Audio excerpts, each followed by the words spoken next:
किस आंदोलन को असहयोग की पहली ईंट कहा जाता है?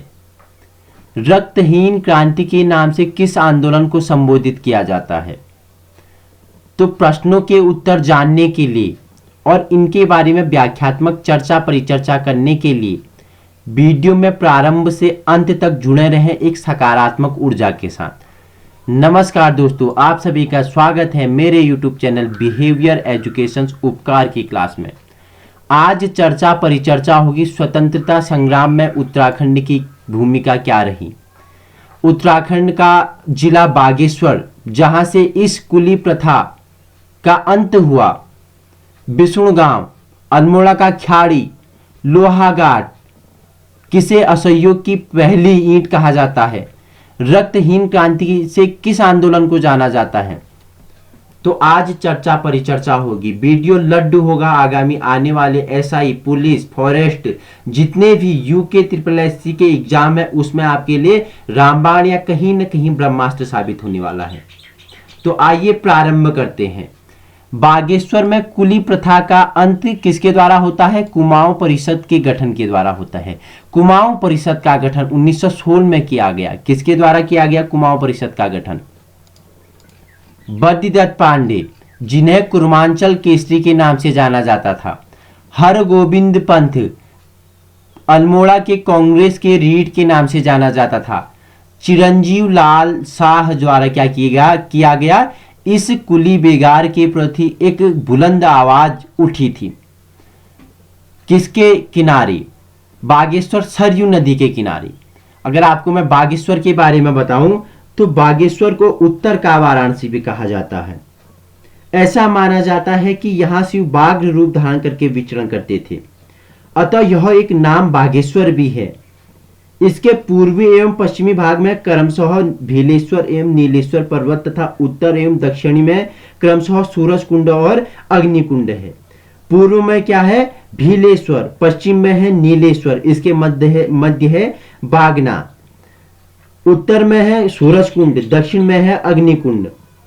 सरयू, गोमती एवं अदृश्य सरस्वती नदियों के संगम पर स्थित है हमारा बागेश्वर। वहीं पिंडारी ग्लेशियर, मैक्तोली, कफनी यहीं पर स्थित है। भद्रकाली, पांडु स्थल, कोट ब्राह्मणी मंदिर, पिंडारी ग्लेशियर, ठीक है। और क्या क्या है यहाँ पे? कौसानी, भारत का मिनी स्विट्जरलैंड, कोट ब्राह्मणी मंदिर, ये सब बागेश्वर में ही स्थित है। तो हम चर्चा करने वाले हैं कुली बेगार के बारे में, ठीक है। मैंने क्या बताया? इसका अंत किसके द्वारा होता है? एक कुमाऊं परिषद के गठन के द्वारा। गठन कब होता है? 1916 में होता है। किसके द्वारा होता है? हरगोविंद पंत, बद्रीदत्त पांडे और चिरंजीव लाल जी द्वारा, ठीक है। ब्रिटिश कमिश्नर कौन थे? ट्रेन ने सर्वप्रथम कुली बेगार को 1822 में हटाने का प्रयास किया था तथा खच्चर सेना को विकसित करने का प्रयास किया, ठीक है। ब्रिटिश कमिश्नर ट्रेन ने सर्वप्रथम कुली बेगार को 1822 में हटाने का प्रयास किया और इसके लिए एक खच्चर सेना को विकसित करने का प्रयास किया। वहीं 1840 में लोहाघाट के ग्रामीणों ने कुली बेगार प्रथा का विरोध किया। लोहाघाट क्यों विख्यात था? लोहाघाट विख्यात था लोहे के बर्तनों के लिए।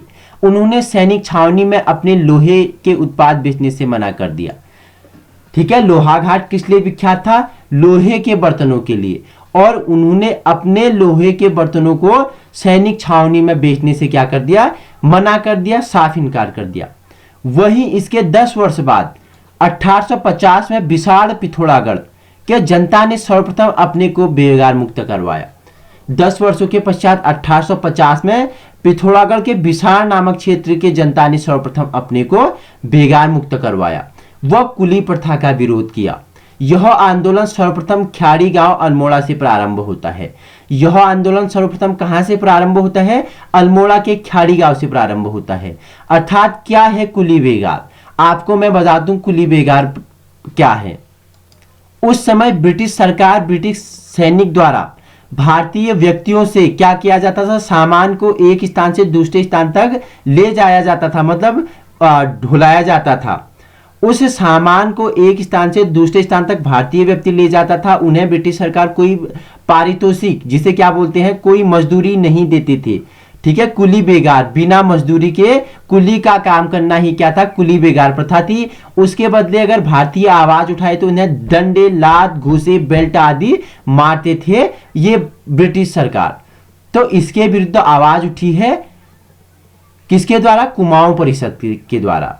तो मैंने क्या बताया, सबसे पहले किसने अपने को कुली बेगार मुक्त करवाया, तो विशाल पिथौरागढ़ जनता ने करवाया था। ठीक है, यह आंदोलन सर्वप्रथम ख्याड़ी गांव अल्मोड़ा से प्रारंभ हुआ। देखो चर्चा कर लेते हैं कुमाऊं परिषद के गठन के बारे में।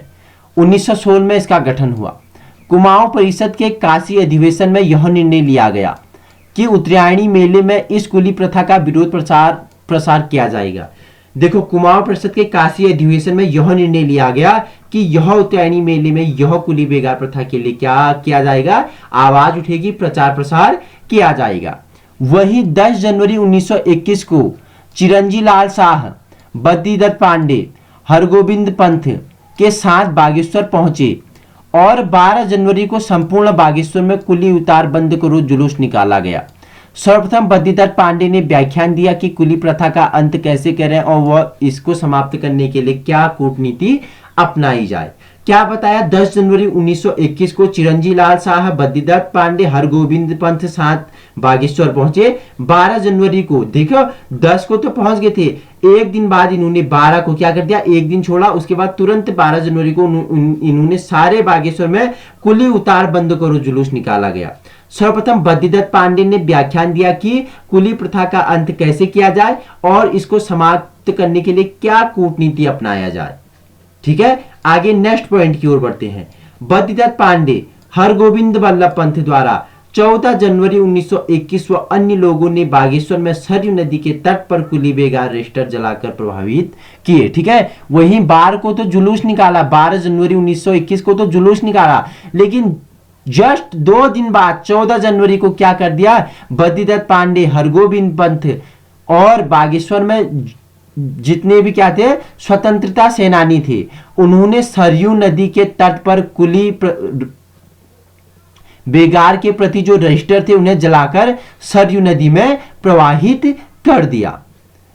हरगोविंद पंत, चिरंजी लाल शाह, बद्रीदत्त पांडे सहित 50,000 कार्यकर्ता बागेश्वर पहुंचे थे। ठीक है, हरगोविंद पंत जिन्हें कांग्रेस की रीढ़ की हड्डी कहा जाता है, चिरंजी लाल शाह, बद्रीदत्त पांडे जिन्हें क्या बोला जाता है, कुर्मांचल केसरी के नाम से विभूषित किया गया। कुमाऊं का इतिहास इन्होंने पुस्तक लिखी अपने जेल प्रवास के दौरान। इनके साथ 50,000 कार्यकर्ता बागेश्वर पहुंचे थे इस प्रथा को समाप्त करने के लिए। कुली बेगार प्रथा आंदोलन, इसे असहयोग आंदोलन की पहली ईंट और रक्तहीन क्रांति के नाम से भी संबोधित किया जाता था। सेशन के पहले पूछा था मैंने कि असहयोग आंदोलन की पहली ईंट किसे कहा जाता है, तो कुली बेगार प्रथा को कहा जाता है। वहीं रक्तहीन क्रांति के नाम से संबोधित किया गया, किसे, कुली बेगार प्रथा को संबोधित किया गया। अंतिम पॉइंट आपके लिए है महत्वपूर्ण। कुली बेगार प्रथा के समय जो डिप्टी कमिश्नर थे वो कौन थे, डाइविल थे, और उन्होंने उन कार्यकर्ताओं को धमकी दी जो कौन थे, हरगोविंद वल्लभ पंत, बद्रीदत्त पांडे, चिरंजीव लाल शाह और 50 लाख जनता को क्या दी, इन्होंने धमकी दी। कि इन्होंने उस समय डिप्टी कमिश्नर कौन थे, डाइविल थे। इन्होंने कहा कि तुम यहां से हट जाओ नहीं तो तुम्हें भी गोलियों से हम भून देंगे। लेकिन जनता इनकी धमकियों से डरने वाली कहां थी, उन्होंने तो कुली बेगार के प्रति एक संकल्प लिया था कि आज हम इसे क्या करेंगे, समाप्त करेंगे। आखिर 14 जनवरी 1921 को क्या हो गया, इसको समाप्त कर दिया गया, सभी बेगार रजिस्टरों को सरयू नदी में प्रवाहित करके। आपके लिए प्रश्न है, भारत का मिनी स्विट्जरलैंड, ठीक है, भारत का